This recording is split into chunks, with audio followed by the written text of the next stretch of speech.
The lord. ప్రతిరోజు ప్రవచన వాక్కు. Praise the lord. ఈ దినము ప్రభు కృప ప్రవచన వాక్కు.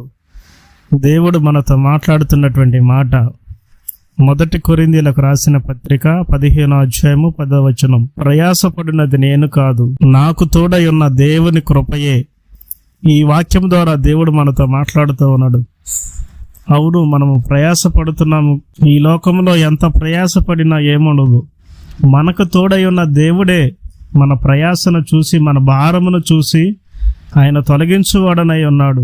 కాబట్టి మన యొక్క భారమును, మన యొక్క ప్రయాసను దేవునికి అప్పగించి నమ్మకంగా బ్రతుకుదాం. దేవుని కొరకు ఎదురు చూద్దాం. దేవుడి వాగ్దానం మన జీవితంలో, మన కుటుంబ జీవితాలలో నెరవేర్చునుగాక.